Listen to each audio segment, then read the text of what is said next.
우리 뒤에 오늘은 사무엘부터 우리 축복을 좀 할까요? 할렐루야 샬롬 하고 축복합니다. 눈 맞추면서 할렐루야 샬롬 샬롬 샬롬 샬롬 샬롬 샬롬 샬롬 샬롬. 눈 안 맞춘 사람 없죠? 할렐루야 하나님 감사합니다. 사랑합니다. 여러분 주 안에서 사랑합니다. 하나님의 뜻을 따라 부르심을 받은 자, 예, 하나님의 뜻을 따라 그리스도 예수의 사도로 부르심을 받은 바울과 형제 소스데네는 고린도에 있는 하나님의 교회 곧 그리스도 예수 안에서 거룩하여지고 성도라 부르심을 받은 자들과 갇혀서 우리의 주 곧 그들과 우리의 주 대신, 여기 굉장히 중요한 말씀을 하시죠. 그리스도 예수 안에서 거룩하여지고 성도라 부르심을 받은 자들과 우리의 주 곧 그들과 우리의 주 대신 예수 그리스도 이름으로 부르는 모든 자들에게, 제가 그래서 오늘 처음으로 우리 중심 주제를 2절, 3절 다 같이 우리 주보를 여러분들 보시면 조금 다르게 나왔죠. 성찬이 있어서 여기 나와 있는 부분을 제가 함께 나누지 못했어요. 그래서 3장 3절 반박돼서 나왔네요. 또 이걸 바꿔놨는데 전주 주보가 잘못 봤네요. 우리 함께 한번 보시죠. 전주 에스라 3장 3절 나오고 금주 고린도전서 1장 2절 3절 말씀 이렇게 해가지고 제가 짧게 이렇게 표현을 해놨습니다. 우리 한번 입술로 고백할까요? 전주 에스라 3장 3절입니다. 우리가 모든 나라 백성을 두려워하여 제단을 그 터에 세우고 그 위에서 아침 저녁으로 예물을 기쁘게 드리되, 그죠? 고린도전서 1장 2절 3절입니다.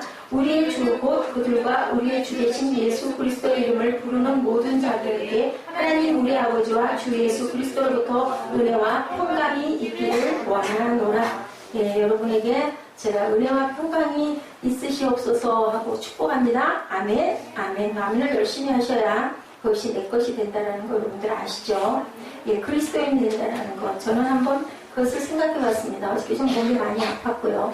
깜짝 놀라가지고 깼더니 한 9시, 8시 몇 분인가요? 그 시간쯤 됐어요. 한 2-3시간 정도를 정신이 없이 잔 것 같습니다.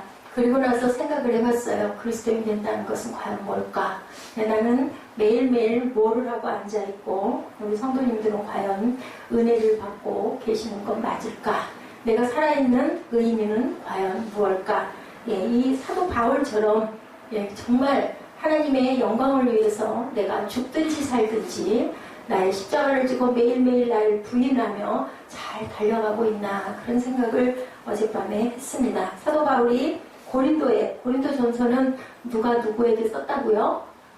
자, 우리 꿈동이들 누가 누구에게? 바울이 누구에게? 고린도 사람들에게. 고린도에 있는 교회에게. 2절에 보면은 본문 2절에 그렇게 말씀하고 있죠. 고린도에 있는 어디? 하나님의 교회예요. 고린도에 있는 그냥 교회라고 안 하고요. 하나님의 교회. 우리 교회는 과연 하나님의 교회일까? 그것도 또 굉장히 궁금해지고, 당연히 교회니까 하나님의 교회지. 근데 여기는 굉장한 의미를 담고 있는 듯 합니다. 2절에 보니까 곧 설명하죠. 그리스도 예수 안에서 거룩하여지고 성도로 부르심을 받은 자들과, 성도로 과연 부르심을 받았나? 교회 나가면 다 성도지. 근데 여러분들은 아닌 거 아시죠?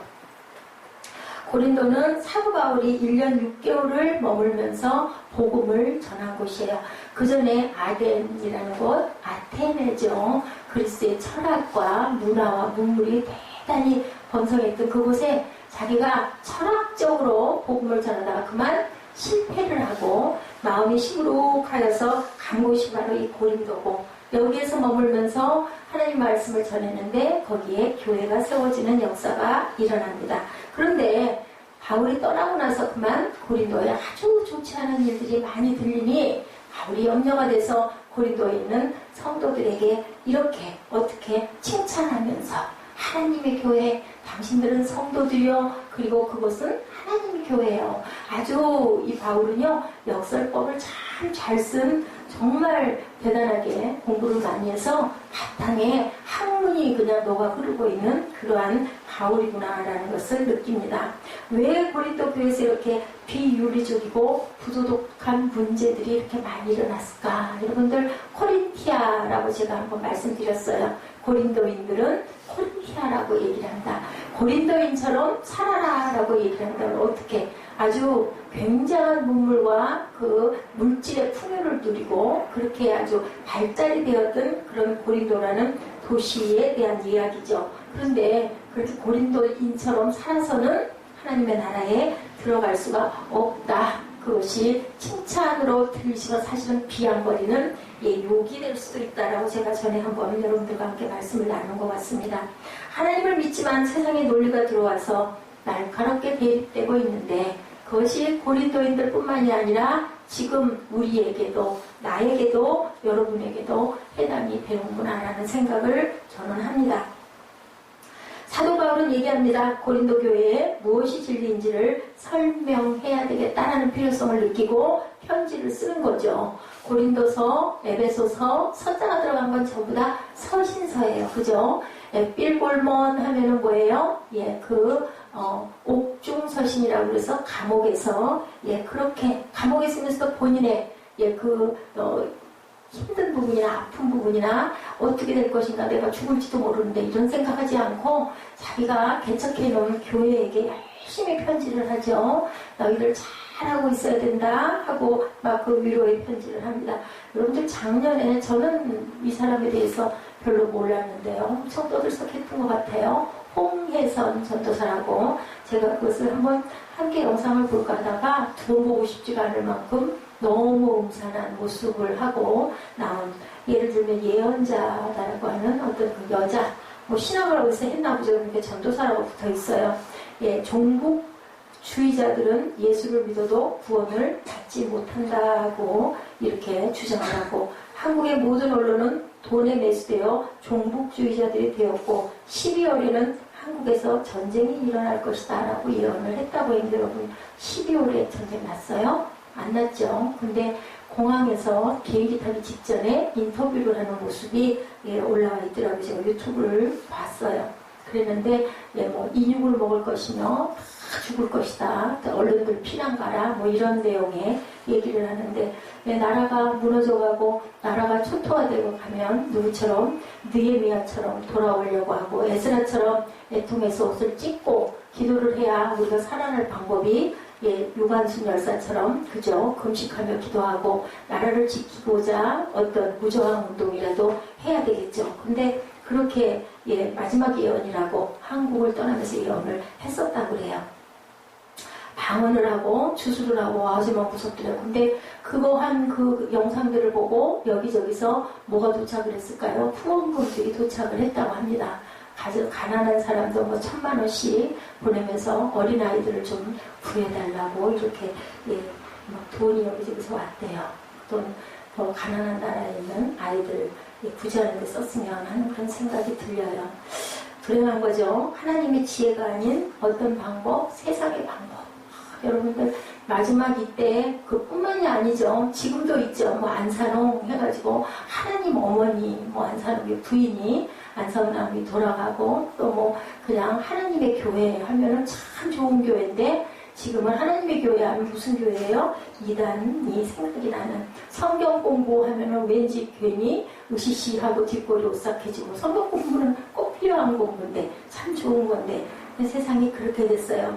하나님의 지혜가 아닌 세상의 방법이 들어오면서 교묘하게 그것을 만들어서 엮어서 여러분들 적어도 저는 참 부족합니다만은 그것은 아니니까 안심을 하셔도 될 줄로 믿습니다. 돈과 성과 명예의 문제. 그래서 요즘에 여러분들 이런 얘기도 있더라고요. 그 구약에 보면은 그 성에 대한 바리새파들이 어떻게 했어요? 굉장히 자기를 죽였죠. 철저하게 죽이고 율법대로 살아가려고 했던 그것 때문에 결국은 지금 교회를 세우는 어떤 목사님은 자기 자신을 비뇨기과를 가가지고 거세를 해달라고 해서 열심히 쫓아다녀가지고 자기는 여성의 문제로 인한 문제를 일으키지 않겠다 해가지고 거세를 한 그런 그 목사님. 꽤 이름이 있는 목사님이신데 그렇게 했다. 근데 여러분 그게 능사일까요? 그 그 유혹과 위험을 불구하고 하나님이 주신 아름다운 성은 아름답게 잘 지니고 잘 써야 되고 그 유혹에서 우리가 이겨낼 수 있는 것이 바로 성령의 힘이다. 우리가 세상이 이렇게 혼탁하여지고 악하여져도 우리는 어떻게 해야 될까요? 세상을 도망갈 수가 없잖아요. 도망가면 어디로 가요? 죽는 수밖에 없죠. 세상에 어디를 가 있어도 또 어떤 직책에 있어도 어떤 것들이 많이 있어도 그것은 결국은 다는 아니기 때문에 그것을 우리가 극복하고 살아야 되는 게 세상에서 하나님을 의지하는 방법이다라고 저는 그렇게 생각이 됩니다. 피한다고 능사가 아니죠. 그리고 어디에도 정답은 사실은 없습니다. 그렇기 때문에 율법 위에 있는 게 뭐예요? 하나님 사랑. 하나님은 우리를 이처럼 사랑하셔서 죽이지 못하시고 제가 어저께 부추 여러분 시들은 부추를요 일어나가지고 그거를 담아야 될 텐데 값이 얼마 하지도 않아요. 보니까 2,000원 이렇게 표시가 되어 있는데 그게 여러 날 되다 보니까 못 만들어가지고 부추 끝이 다 시들었어요. 그냥 어떤 사람 같으면 그냥 버려버릴 수도 있고 아예 그냥 뚝 잘라가지고 그 시들은 거기 나머지만 쓸 수 있는데 제가 그걸 물을 흐르는 물에다 대고 한올 잘라가면서 다듬었다는 거 아닙니까? 나중에 다듬다 보니까 온몸이 또 한기가 막 들더라고요. 물 참 뜨거운 물에서 할 수가 없어서 그 얇은 비닐 장갑을 끼고 그냥은 안 되겠고 고무장갑은 둔해서 안 되겠고 생각을 했는데 꾀를 부린다라는 게 얇은 비닐 장갑을 끼고 그걸 다듬다가 마음속으로 오래 걸렸어요. 내가 지금 이게 뭘 하고 앉았는 짓인가 할 일이 태산인데 시간은 늦었고 벌써 시간이 10시가 넘어가는 시간인데 이걸 내가 왜 꼭 이 시간에 이걸 해야 되나 하려고 마음을 먹었던 거니까 하긴 해야 되는데 참 미련한 짓을 하고 있구나 하다가 제가 깨달은 게 하나가 있어요. 하나님이 우리를 이루시겠다라는 생각을 저는 했습니다. 그래서 나중에는 아주 너무 기쁘게 그거를 해가지고 부추김치를 담았어요. 왜냐면요 시들어 빠지고 그죠? 딱 버리면 딱 안 맞을 것 같은데도 하나님은 버리지를 못하고 여러 번 그죠? 세상을 불로 심판도 하고 불로 심판도 하고 소돔과 고모라 성 그죠? 그리고 노아의 방주 해감의 해도 꼭 뭐를 살려놔요. 한 사람씩은 꼭 살려놓고 이 아브라함에게 내가 너를 축복해줄게 하고 손을 내미시는 하나님의 마음을 느꼈어요. 이 한나는 어떨까요? 오죽이 나을까요? 하나님 보시기에 정말 쓸모없고 정말 별 볼 일 없고 정말 저거 내가 저거 살려놔봤댔자 인데도 불구하고 하나님께서는 이렇게 우리 모두를 개개인들을 잘난 녀석이나 못난 녀석이나 우리 그 주방에 행주가 하나 있어요. 아주 색깔이 이상해. 그 행주는 버려도 12번을 걸레만트 못해요. 근데 저는 그걸 자꾸 빨아서 자꾸 삶아서 빛도 안 나요. 삶아도 그걸 써요. 왜요? 물을 잘 흡수해요. 엄청 그 우리 이쁜 그 노란 행주 그거 아시죠 여러분들? 그 행주는요 물을 잘 흡수를 안 해. 상 같은 거 닦으면 물기가 번질번질 돌아요. 근데 그 행주는 말끔하게 닦아내줘요. 그러니까 그게 귀해서 열심히 삶아서 누가 그 행주를 삶았다고 생각하는 사람은 아무도 없어요. 근데 저는 열심히 삶거든요. 그리고 거기에다가 예쁜 냄새 나라고 그것도 그 향기 나는 걸 뿌려가지고 말려가지고 써요. 왜요? 귀한 일을 하고 있어요. 주방에서. 우리는 이런 자들이 돼야 되겠다. 겉으로만 번질번질하고 이쁘고 번쩍번쩍. 저도 젊은 날 그렇지 않습니까? 여러분들 누구보다도 아름답고 이쁜 거 좋아했는데 아름답고 이쁜 거 좋긴 좋아요. 근데 그러다 보면 뭘로 흐른다? 거칠애로 흐르기 쉽죠. 속은 없고 빈탕이죠. 그냥 체하고 싶은 그런 우리 안에 그 허영의 마음이 인간의 마음에 누구나 있는데 그 중에서 제가 참 심했던 사람이에요. 근데 그런 행주와 같은 모습이 돼야 되겠다라는 생각을 저는 했습니다. 주방에 한 번씩 밀린 거 어저께 그러다가 또 어떻게 했어요? 주방에 그렇게 치운다고 치우면서 살았는데 구석구석에 쓸데없는 못 버리고 놔둔 그 김치 찌꺼기 신김치 국물 이런 것들 그래가지고 그냥 한 통을 플라스틱 그릇들을 정리를 해놓고 나중에는 또 그렇게 기를 쓰고 애를 쓰고 해놓고는 얼마나 흐뭇했는지 왜요? 닦여서 깨끗해지니까 그 닦으면서 어떤 생각을 했을까요 여러분들? 우리도 이렇게 닦여야 되는데 그죠? 그런 그릇 안 닦아놓으면 무엇도 담을 수가 없고 결국은 먹지도 못하고 썩어서 버려버리게 되는 거 그런 음식이 돼서는 안 되겠죠? 그런 그릇이 돼서는 안 되겠다. 바울이 얘기하는 부분에 고린도 교인들에게 얘기하는 부분이 바로 이런 부분이다 라고 저는 그 부분을 깨달으면서 말씀을 나중에 정리를 했습니다. 하나님께서 우리에게 축복을 주시는 것은 무엇 때문이에요? 나를 따르라. Follow me. 예, 오늘 우리 꿈덩이들 아주 반석 치는 얘기 아주 잘 공부했죠. 영어도 나름 엄청 2-3시간을 제가 쏟아가지고 만들어가지고 색다르게 맨날 똑같지 않게 만들으라고 애를 썼는데 맞아요. 뭐를 주셨다고요? 만나와 메추라기를 주더니 이제는 목이 말라 죽겠나이다 하니까 그냥 물이 아니라 우리 사무엘은 따뜻한 물을 주셨다고 그러는데 영생하게 솟아나는 생수를 반석을 쳐 거기서 물이 나올 거야 해서 주셨어요. 그죠? 물이 뭐라고요? 다투었다라는 뜻을 갖고 있어서 지금도 그것이 맞사 무리바라고 내려온다라고 합니다. 그런데 그 반석의 의미는 신약의 그리스도를 예표합니다. 우리를 그렇게 해서 생명을 살려주신 하나님이죠. 종교의식이나 전통의 문제가 아니라 뭐가 중요하다? 하나님의 마음을 아는 게 중요하다. 예, 어버이날이 돌아오네요. 어린이날이 내일 모레로 돌아왔어요. 중요한 건 어린이의 마음을 무엇을 가장 원하는가, 무엇을 가장 좋아하는가. 그렇다고 해서 무조건은 아니죠. 예, 그 어린이에게 기쁨을 줄 수 있는 거꾸로 어버이날도 마찬가지로 부모님에게 그 하루만 기억을 해서 반짝 전화하고 뭐 선물을 사다 드리는 게 중요한 게 아니라 어머니가 아버지가 무엇을 가장 원하시는지 마음을 따뜻하게 해드리는 그것. 그게 바로 하나님의 마음이다. 하나님께서는 우리에게 그렇게 해주고 계시고 우리도 또한 자식인 너희들도 나에게 나를 사랑해라, 나를 따르거라, 나에게 경배해라. 나는 너희의 그 모습이 너무너무 이쁘다. 예, 찬양을 열심히 하는 우리 집사님들, 우리 자매 얼굴을 이렇게 뒤에서 모습을 보고 목소리를 들으면서 저는요 그런 생각을 해요. 아유, 누가 저 목소리를 하루 종일 직장에서 피곤하게 일하고 온 목소리라고 생각을 할까? 참 은혜다. 왜? 아름다운 목소리를 주셔서 일찍부터 하나님의 은혜를 알고 세상 노래가 아닌 찬양을 아이고 뭐 길게도 30분씩이나 뭐 아파 죽겠어. 예, 그럴 때도 물론 여러분들 가끔 있겠지만 안 하면 어떨까요? 마음 안에 품었던 여러 가지 것들을 하나님께 토해놓을 수도 있고 나도 모르게 내 소리에 또 감동이 될 때도 있고 또한 그 소리를 들으면서 누군가가 뒤에서 이하나 목사님이 아이고 참 찬양을 이렇게 하게 하면서 나도 막 따라하고 싶어지는 그런 마음이 들게 하는 감동도 줄 수 있는 그 목소리 누가 주셨다고요? 아버지가 주셨어요. 누구에게 돌려드려야 돼요? 하나님께 돌려드려야 되겠죠. 하나님 앞에 올바른 신앙인이 되면 무엇을 해요? 하나님을 위해서 다른 사람을 위하여 유익한가 유익하지 않은가가 중요하다. 율법이 중요한 것이 아니라 안식일에 일을 해 말어 이게 중요한 게 아니라 병자를 살리고 배고픈 자를 먹이고 가난한 자를 채워주고 또한 앉은 사람을 못 일어나는 사람을 38년이나 되고 방황하고 유리하고 있는 자를 내 자리를 들고 걸어가 하고 명령해서 그 자리에서 떠날 수 있게 해주는 것 그게 바로 누구의 마음? 아버지의 마음이다. 고린도전서 10장 23절 24절 말씀입니다. 우리 함께 찾아서 함께 한번 목소리로 외쳐볼까요? 고린도전서 10장 23-24절 말씀입니다. 찾으신 분들 함께 합독하십니다. 모든 것이 가하나 모든 것이 유익한 것이 아니요 모든 것이 가하나 모든 것이 덕을 세우는 것이 아니니 누구든지 자기의 유익을 구하지 말고 남의 유익을 구하라 라고 말씀해요.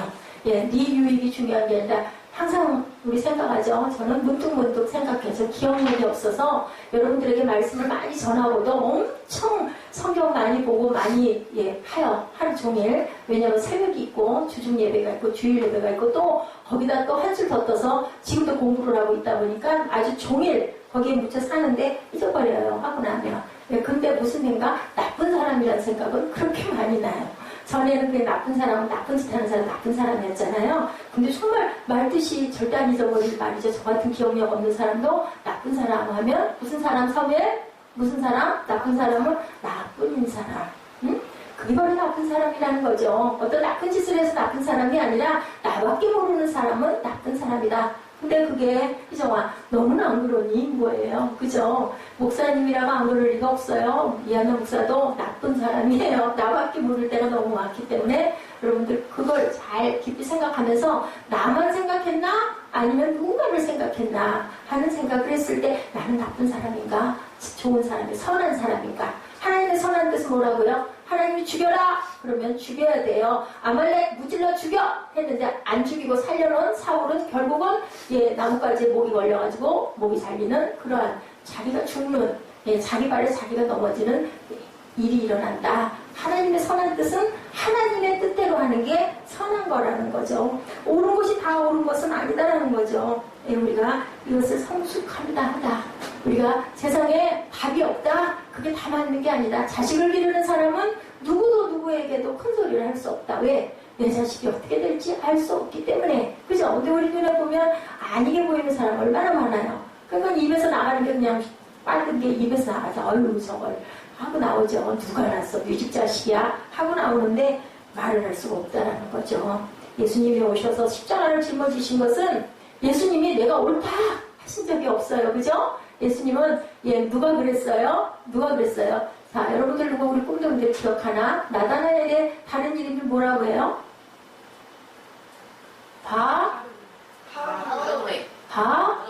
오치 30초.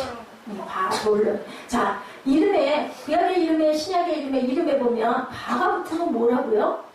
바가 무슨 뜻이에요? 바가 뭐예요? 바돌로미는요, 돌롬의 아들.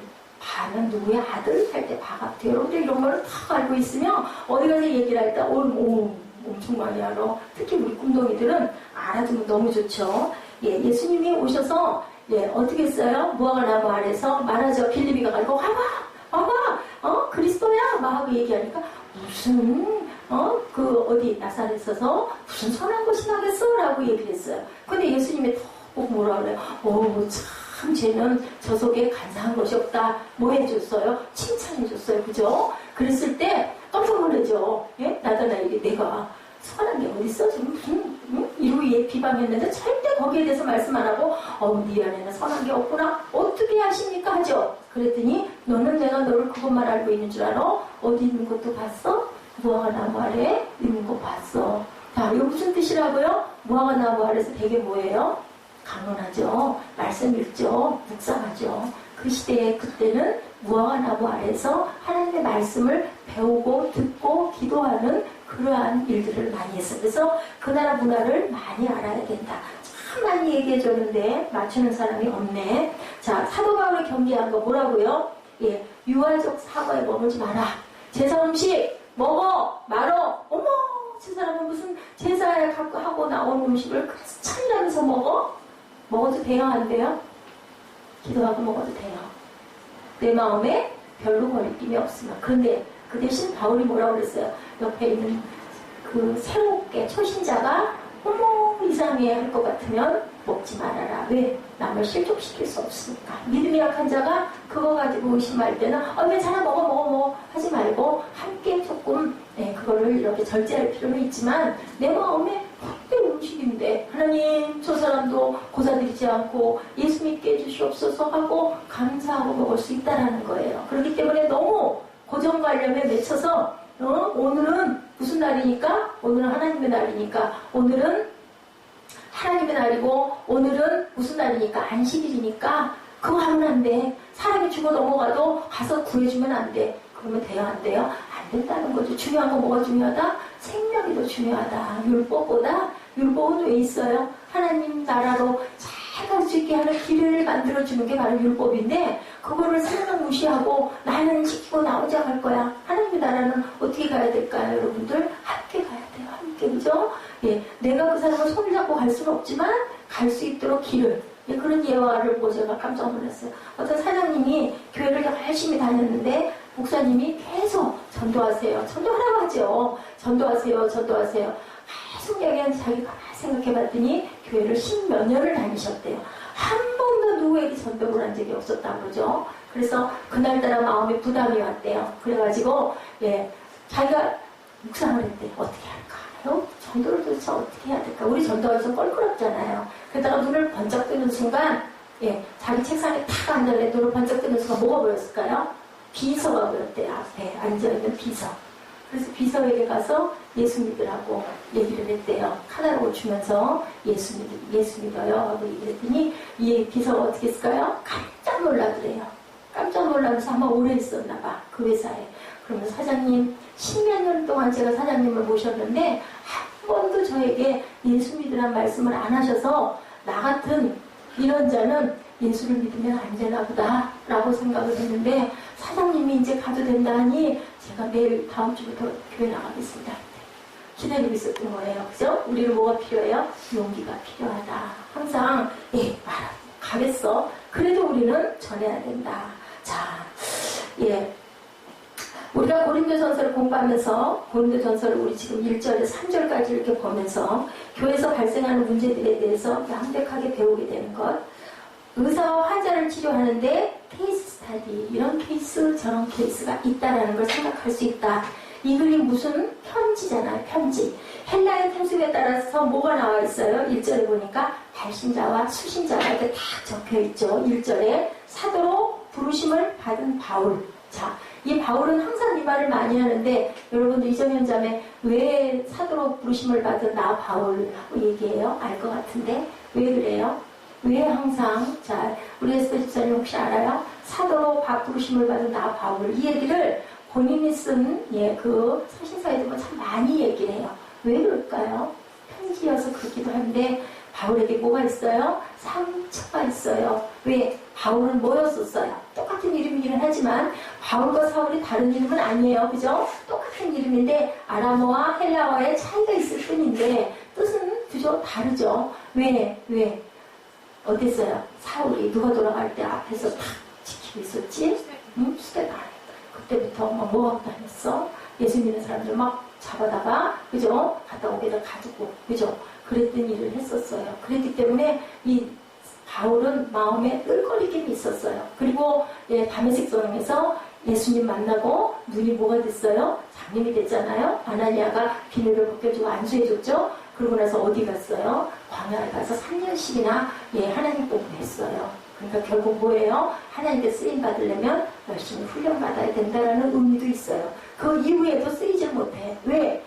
사울 얘기가 사울이었잖아요. 사울 얘기만 예수 믿는 사람 핍박 아주 제 1인자로 뛰어다녔던 열성당원이었으니까 그것 때문에 그걸 풀어놓으라고 굉장히 바나바가 애를 썼죠. 쫓아다니면서 변론해주고 이 사람이 이제 은혜 받아가지고 너무너무 하나님 은혜로 이렇게 산다라고 여기서 변론을 엄청나게 많이 해줬어요. 그랬기 때문에 자기는 사도다. 부르심을 받은 사도다. 나 사도다. 예수님 본 적 있어요? 없어요?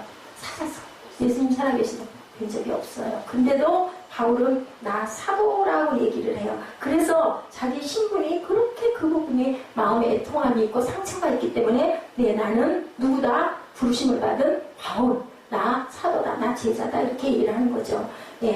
아무도 사도 바울의 믿음을 안 믿었죠. 저 같아도 안 믿었을 것 같아. 바나바를 잘 만난 거예요. 바나바는 정말 뒷사람들을 세워주는 그런 역할을 참 많이 하죠. 조카인 마가도 버림받을 뻔했을 때 끝까지 마가를 붙들고 믿어주고 신뢰해주고 칭찬해주고 북돋아주고 그래서 뭐를 써요? 마가가 쓰잖아요. 회심하잖아요. 마가다락방에서 뭐 받아서 성령 받고 그죠? 그전에 어땠어요? 1차 전도여행 갔다가 힘들다고 돌아가 버렸잖아요. 근데 2차 때는 바울이 안 데리고 간다고 그래서 싸웠죠. 바나바하고 따로 떨어져서 다시 양쪽으로 갔어요. 그래서 이제 교회가 세워지는 역사, 신라와 함께 갔죠. 2차 때 그런 역사가 일어난 거예요. 이 편지에서도 중요한 거 고린도에 있는 하나님의 교회다. 2절에 아까 제가 언급한 것처럼 이거는 뭐예요? 교회론에 대한 이야기를 하고 있는 거예요. 사도 바울이 고린도에 있는 교인들을 생각했을 때 어떤 지파적이거나 교리적이거나 개체교회를 이야기하는 게 아니라 큰 개념 하나님의 교회를 지정해서 얘기를 하고 있다. 교회는 어떤 교리에 충실하느냐가 기준이 아니고 어떻게 돼 있어야 된다? 거기 뒷부절에 2절 부분을 우리가 가만히 한번 묵상해보면 귀한 뜻을 갖고 있죠. 예수 그리스도 안에서 어떻게 되고 거룩하여지고 성도나 부르심을 받은 자들과 각처에서 우리 주 곧 그들과 우리의 주 되신 예수 그리스도의 이름을 부르는 모든 자들이 바로 뭐다? 성도다, 교회다 라고 얘기해요. 우리는 여기서 깊으신 뜻을 말씀만 읽어보셔도 여러분들 깨달아요. 교회는 어떤 곳이 교회일까? 성도는 어떤 사람이 과연 정말 성도일까? 아무리 성경 공부 잘해서 성경을 줄줄줄 아까 우리 꿈동이들 성경 66권 노래 통해서 외우기 위해서 점수를 제가 줬어요. 왜냐하면 신학생의 10%밖에 성경 66권을 외우고 있지 못하다고 해요. 우리도 벌 것 같다 되면은요, 뭐였더라, 이렇게 되잖아요. 이런 것처럼. 그래서 제가 이게 귀하기 때문에 계속 그 노래를 우리가 엄청 오랫동안 불렀죠. 아마 한 2년 가까이 부른 것 같아요. 우리 아직 희정이가 구약을 다 못 외웠지만 곧 외울 걸로 믿습니다. 근데 성경 66권을 다 외운다고 하나님을 잘 믿고 성경 66권을 희정이처럼 잘 못 외운다고 하나님 사랑 안 하고 맞나요? 아니에요. 그죠? 성경 66권 하나도 몰라도 하나님 사람이 깊은 사람이 있고 아주 뭐 신학적으로 대단하고 막 책을 쓰고 그죠? 줄줄줄줄 외워도 외우는 게 좋기는 한데 성경 꼭 하면 좋기는 한데 그래도 그것이 꼭 하나님을 잘 믿는 증거라고 볼 수는 없다. 하나님이 뭐라고 그러세요? 성경의 맥이 어디로 흘러가야 된다? 거룩하라. 내가 거룩하니 너희도 거룩하라. 그 거룩을 실천하기 위해서 지금 우리 뭐 했어요? 오늘 아까 성찬을 했죠. 거룩해지려고. 누구처럼? 예수님처럼. 그래도 안 되지만 그래도 우리는 열심히 성찬하고 열심히 찬양하고 예배하고 기도하면서 거룩해지려고 최선을 다해서 노력해서 걸어가고 있죠. 초대교회 전통 중에 영지주의자들 있죠. 오리겐이라는 사람은 금욕주의자였기 때문에 그것들을 보고 개척을 시작하면서 아까 말씀드린 대로 거세를 한 사건이 있어요. 가정이 굉장히 많이 희생이 돼요. 개척교회를 하게 되면 어려움을 많이 당하죠. 고난을 많이 겪고 가죠. 사모님들이 대개 남자 목사님들인 경우가 많을 때 사모님들이 고생을 참 많이 하세요. 그렇다고 해서 그것을 당연하다라고 생각을 하고 너희들은 죽어도 괜찮아. 나는 이것만 하면 되니까 아무 소리 객소리 말고 따라와. 이게 옳을까요? 그럴까요? 그것은 아니죠. 최대한도로 같이 화합하고 아름다워지려고 해야 되는데 이 목사님 같은 경우에는 그죠? 아내 생각을 아예 안 해버리는 거죠. 그리고 아름다운 건데 그것을 성을 아예 잘라서 없애버리는 거는 잘못된 거다. 세상에 어려운 고난이라고 해서 우리가 세상을 떠나서 자살을 해버리면 천국 갈 수 있다 없다? 없다. 그죠? 그래서 우리가 음식 하나를 시킬 때도 백화점에서 쇼핑을 할 때도 우리는 어떤 마음으로 해야 된다? 크리스찬다운 거룩한 마음을 가져야 된다. 네, 우리가 신분을 밝혔을 때 저는 가끔가다 그 생각을 해놓고 나서 아이고 그래도 목사인데 이건 좀 아니지 않을까. 그 생각이 들어요. 그렇기 때문에 항상 우리는 당당하게 그래서 그 교회 차에다가 스티커들을 잘 안 붙인대요. 교회 차가 위반을 하냐, 교회 차가 저지경이냐 할까 봐서. 저는 못 모르고 스티커 붙였는데 저는 그게 부끄러운 게 아니라 그 차가 너무 낡아서 찌그러진 데가 있고 긁힌 데가 있다 보니까 참 그랬지만 그거 붙일 때는 정말 붙이고 싶었고 너무 감사해서 붙였거든요. 정말 그래요. 교회 스티커 붙여놓고 막 위반하고 다니고 교회 스티커 붙여놓고 막 손가락질하면서 그 문자 써가면서 욕하고 그러면은 안 되겠죠. 구별의 원리 어떻게 매일매일 그리스도의 이 예수의 이름을 부르는 자들에게는 뭐를 주신다고요?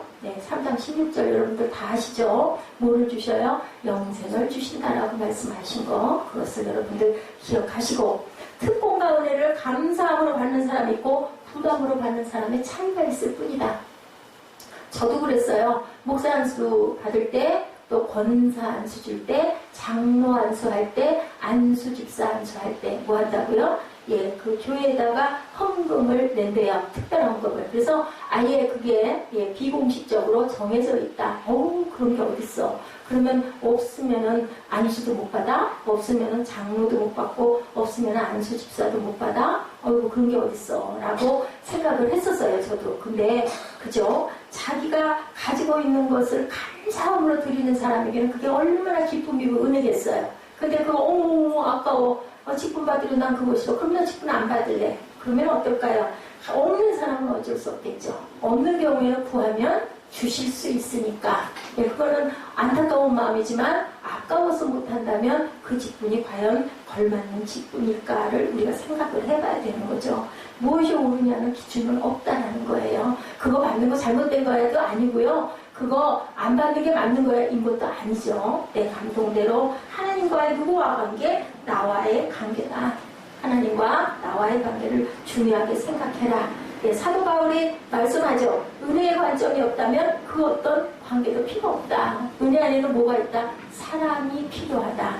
어떤 것도 살리는 데는 치료하는 데는 뭐밖에 50%밖에는 병원이나 의학은 작용하지 않는다. 나머지 100%가 되려면 거기에 사랑이 있어야 된다. 그래서 예수님이 늘 예, 치유하실 때 치유하고 나서 원인을 알려주시죠. 조상 때부터 눈멀게 태어났어. 아니면 앞으로는 죄를 짓지 마. 앞으로는 회개하고 다시는 죄를 짓지 말고 너 네 자리를 들고 걸어가 라고 얘기를 하신 그 모든 거는 알려주시는 거예요. 너 이것 때문에 그런 거야. 너 네 속에 귀신이 들어있어 하고 그 돼지떼에게 들어가게 해달라는 게 들어가게 하죠. 그러니까 하나님께서는, 주님께서는 그것을 병 고치는 그것만, 병인만 중요하게 여긴 게 아니라 무엇 때문이라는 것까지도 무엇으로? 사랑으로 항상 끼쳐주셨다라는 거. 네, 참된 사랑이라는 건요, 조건에 의해서 움직이는 게 아니고 뭘로 움직여야 된다? 우리의 신앙의 기초는 항상 포지션으로, 자세로 움직여야 된다.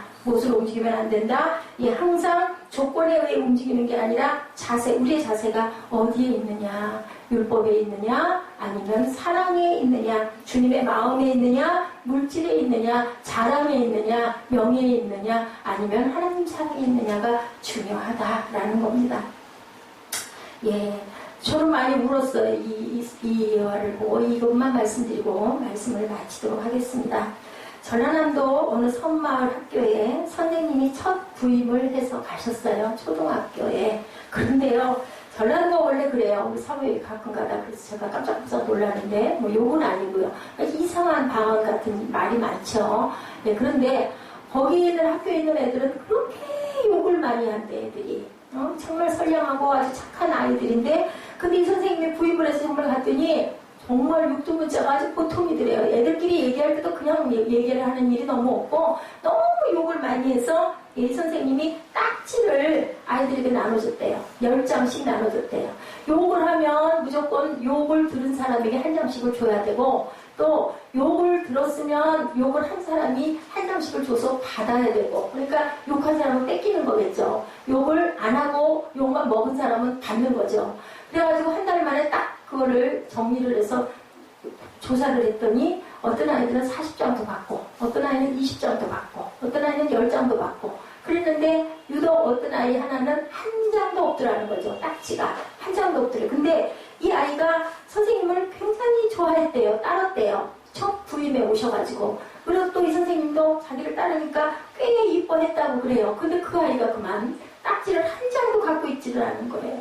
그리고 분명히 딱지를 나눠주면서 한 장도 딱지를 가지고 있지 못한 아이는 너는 너무 욕을 많이 했으니까 선생님이 벌을 줄 거야 라고 얘기를 했대요. 유일하게 이 아이 하나만 그 아이 하나만 딱지를 갖고 있지를 않아서 교무실로 불렀대요. 옛날 얘기이기 때문에 그때 체벌이 됐는가 봐요. 그래가지고 얘기를 했대요. 너 딱지를 갖고 있지 못한다는 것은 선생님의 말을 안 들은 거고 욕을 많이 했다라는 거고 내가 벌을 주겠다 했으니까 너는 벌을 받아야 된다. 뒤로 돌아서라. 내가 너에게 종아리를 10대를 때리겠다라고 얘기를 했대요. 뒤로 돌아섰대요. 근데 저는 이 내용의 예화를 읽으면서 우리 아들을 생각을 했어요. 전에 언젠가 때려줬더니 아빠 죽겠다고 막 그러면서 나중에는 뭐 했다고요? 막 매를 붙잡고 나 때릴 거지 하고 저한테 막 쳐다보면서 애원을 하면서 그랬던 기억이 나는데 이 아이가 매를 한 대를 맞았고 2대를 맞아도 죽을 것 같은 거 얼마나 선생님이 사정을 안 보고 종아리를 후려쳤는지 2대를 맞고는 돌아서가지고 3대째 맞으면서는 선생님 하고 소리를 질렀어요. 그만하라고. 아마 5, 6학년쯤 됐던가 보죠. 나 죽을 것 같아요. 선생님 나 좀 그만 때리세요. 하고 막 그냥 확 돌아서면서 참 애를 붙잡으려고 했는지 막 아프니까 이제 도망을 가면서 돌아섰는데 그만 뭐하고 부딪혔을까요? 선생님 눈하고 딱 마주쳤대요. 선생님이 펑펑 울고 계시더래요. 그냥 그 눈을 본 순간 이 아이가 딱 멈춘 거예요.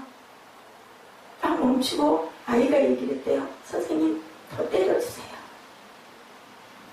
그리고 그 다음에 마지막 7대로 하나도 아프지 않았다. 이거 직접 본인이 간증을 쓴 책에 나온 얘기예요. 그리고 이 아이가 자기 방으로 돌아와가지고 책상에 엎드려서 펑 울었대요. 왜 울었을까요? 선생님한테 맞은 게 아파서 울었을까요? 억울해서 울었을까요? 희생아? 왜 울었을까? 응? 응? 어째서 울었을까? 억울해서? 왜 울었을까 해야지? 선생님이 너무 감사해요. 그러면서 고백했대요. 선생님 나도 선생님처럼 될래요. 나도 한 영혼을 위해서 울면서 매를 때리는 성경에도 있죠. 그죠? 때려주라고 그랬어. 그지? 나도 그런 선생님 같은 그런 내가 될래요. 그때부터 이 아이의 인생이 바뀌었대요. 누구게요? 상담 치유 목사님, 정태기 목사님. 어린 날 그랬대요. 그 선생님의 그 회초리로 인해서 이 학생은 어떻게 됐을까? 절대로 욕을 하지 않는 정직한 학생이 되고 목회자가 되고 지금도 상처받은 아이들, 상처받은 사람들을 치료하는 상담 치유 목사님이 된 거예요. 예, 그게 바로 그 증도에 있었던 그 목사, 그 전도사님 있죠? 그 전도사님의 또한 제자이기도 했어요. 그러니까 그 교회를 다녔던가 봐요. 이렇게 한 사람이, 선생님이 굉장히 중요해요, 여러분들. 그 선생님 어떤 선생님인지는 모르지만 정태기 목사님 같은 그런 훌륭한 학생의 인생을 변화시키는 그러한 귀한 디딤돌이 됐잖아요. 그 선생님이 누군지 유명한 선생님도 아니었을 것이고 어느 시골 섬에 있는 초등학교 선생님, 옛날에 국민학교였으니까 선생님이지만 이렇게 훌륭한 하나님의 종들을 만들어낼 수 있는 귀한 밑거름이 된다는 것. 그래서 우리는 누구나 다 필요한 존재이기 때문에 하나님이 저희를 만들어 놓으셨다는 것. 예, 에베소서 4장 4절입니다. 몸이 하나고 성령이 하나니 이와 같이 너희가 부르심의 한 소망 안에서 부르심을 입었느니라. 저는 이 말씀이 너무 좋았어요. 우리 에베소서 4장 4절부터 쭉 몇 절 읽고 우리 기도하시는 시간 갖도록 하십니다. 에베소서 4장 4절입니다. 4장 1절부터 1절부터 6절 정도까지 우리 함께 읽어보죠. 시작. 그러므로 주 안에서 갇힌 내가 너희를 권하노니 너희가 부르심을 받은 일에 합당하게 행하여 모든 겸손과 온유로 하고 오래 참음으로 사람 가운데서 서로 용납하고 평안의 믿음 줄로 성령이 하나 되게 하신 것을 힘써 지키라. 몸이 하나요 성령도 한 분이시니 이와 같이 너희도 부르심의 한 소망 안에서 부르심을 받았느니라. 주도 한 분이시오 믿음도 하나요 세례도 하나요 하나님도 한 분이시니 곧 만유의 아버지시라. 만유에 계시고 만유를 통일하게 하시고 만유 가운데 계시로다. 우리 각 사람에게 그리스도의 선물의 분량대로 은혜를 주셨나니 그러므로 이르기를 그가 위로 올라가실 때에 사로잡혔던 자들을 사로잡으시고 사람들에게 선물을 주셨다 하셨도다 라고 이렇게 증거하고 있습니다. 여러분들 우리는 모르지만 우리가 겸손과 온유와 오래 참음으로 우리의 후진들, 우리의 어린 영혼들을 위해서 아니면 내 형제자매를 위해서 내 부모를 위해서 내가 받은 분량을 열심히 남김없이 그죠? 남김없이 하나님의 마음을 가지고 품고 사랑할 때 그 영혼 하나가 고쳐졌을 때 하나님의 귀한 은혜가 그 사람에게가 아닌 바로 당신에게 그 사랑을 베푼 손에게. 그래서 사랑은 쓰다가 빌려주면 어떻게 된다고 더 풍성해진다라고. 예, 우리 그것도 언제 한번 봐야 될 것 같아요. 너무 재밌게 그거 모노드라마 식으로 그 말이 없는 언어 몸동작으로 하는 그걸 표현해 놓은 그게 있더라고요. 예, 한 청년은 사랑을 좀 주세요 하니까 전혀 안 준다고 했는데 한 자매는 달라고 그러면 가진 걸 반을 쫙 잘라서 주니까 막 그게 그렇게 커지고 이렇게 커지고 나중에는 그 청년이 자매에게 와서 나에게도 사랑을 좀 주세요. 그러니까 또 있는 것 중에서 쫙 잘라서 한없이 여러 사람들에게 나눠주니까 거기가 정말 아름다운 꽃밭 같은 아름다움이 됐다.